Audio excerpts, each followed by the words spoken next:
વધુ એકવાર નશાના કાળા કારોબારનો પર્દાફાશ થયો છે। મધ્યપ્રદેશના મંદસૌર વિસ્તારમાંથી માદક પદાર્થ પોસ્ટોડાનો જથ્થો ભરી રસ્તાન જઈ રહેલી ટ્રકને જિલ્લા એલસીબીએ ઝડપી પાડ્યો છે અને અંદરથી મોટી માત્રામાં પોસ્ટોડાનો જથ્થો રિકવર કર્યો છે।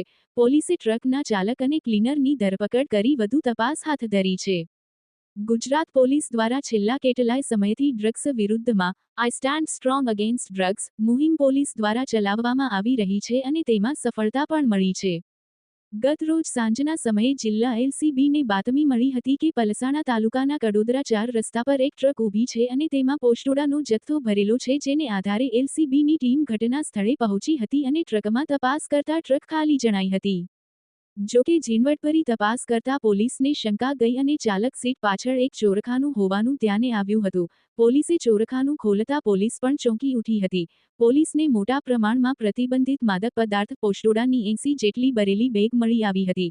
પોલીસે તમામ જથ્થો કબજે લઈ વજન કરતા કુલ 1000 કિલોથી વધુનો જથ્થો હતો, જેની કિંમત આશરે 1.5 કરોડ કરતાં વધુ થઈ હતી। પોલીસે ટ્રક ચાલક અને ક્લીનર બંનેની ધરપકડ કરી હતી અને તેમની પાસે કુલ 1.75 કરોડથી વધુની કિંમતનો મુદ્દામાલ કબજે કર્યો હતો। પોલીસ પૂછપરછમાં જાણવા મળ્યું હતું કે આ જથ્થો મધ્યપ્રદેશના મંદસૌરથી ભરવામાં આવ્યો હતો અને રાજસ્થાનના જોધપુર લઈ જવામાં આવી રહ્યો હતો।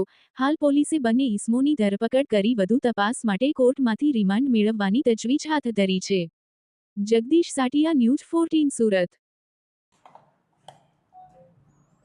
गुजरात પોલીસના આઈ સ્ટેન્ડ સ્ટ્રોંગ અગેન્સ્ટ ડ્રગ્સ અંતર્ગત સુરત ગ્રામ્ય જિલ્લા પોલીસને સુરત રેન્જ પોલીસ મહાનિરીક્ષક શ્રી પ્રેમવીરસિંહ સાહેબ અને પોલીસ અધિક્ષક શ્રી રાજેશ ગઢિયા સાહેબનાઓએ ડ્રગ્સની બધી સતંદર નાબૂદ કરવા સારું સખત કાર્યવાહી કરવા સારું સૂચના આપેલ હોય, જે અનુસંધાને ગઈકાલ તારીખ 11/2/2026ના રોજ એલસીબીના કર્મચારીઓ પેટ્રોલિંગમાં હતા દરમિયાન તેઓને માહિતી મળેલ કે કડોદરા 4 રસ્તા ખાતે કન્ટેનરમાં એક ડ્રાઈવર અને એક ક્લીનર બંને જણા કોઈ વનસ્પતિજન્ય માદક પદાર્થ પોસ્ટોડાનો જથ્થો લઈને ઊભ્યા છે અને થોડી વારમાં નીકળી જનાર છે।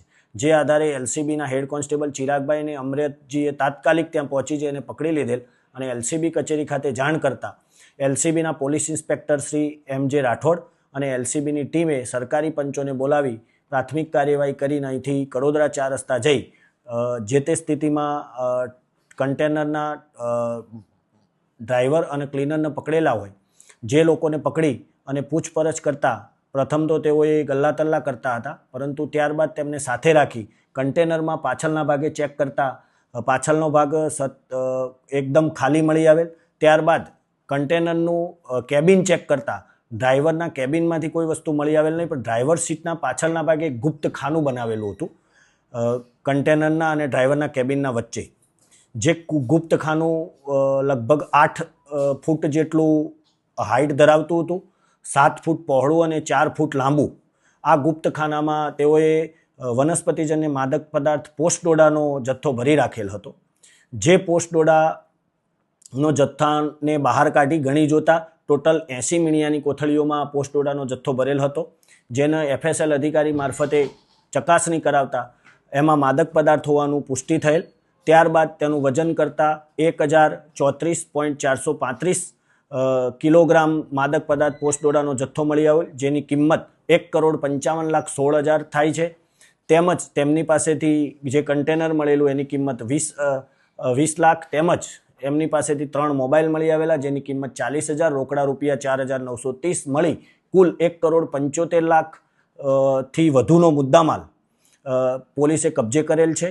આ કન્ટેનર આ બંને આરોપીઓ રાજસ્થાનથી લઈને નીકળેલા અને મંદસૌર મુકામેથી કોઈ અજાણ્યા ઈસમે એમના પોસ્ટોડાનો જથ્થો એક બાજુ રોડ ઉપર ઊભા રાખી અને કન્ટેનર લઈ જઈને ભરી આપેલો અને ત્યારબાદ એમને જેને કન્ટેનર આપ્યું હતું વિકાસ બિશ્નોઈ, એ વિકાસ બિશ્નોઈ એમને એવું જણાવેલું કે મહારાષ્ટ્ર થઈ અને હાઈવે ઉપર આવશો તો તમને ચેકિંગનો કોઈ પણ જાતનો સામનો નહીં કરવો પડે। એટલે એકબીજાના મેળાપીપણામાં વનસ્પતિજન્ય પોસ્ટોડાનો જથ્થો લઈ જતા હતા। આંતરરાજ્ય રેકેટનો એલસીબીએ પર્દાફાશ કરેલ છે અને આગળની તપાસ એસઓજી પીઆઈ સુરત ગ્રામ્યનાઓ સંભાળી રહેલ છે।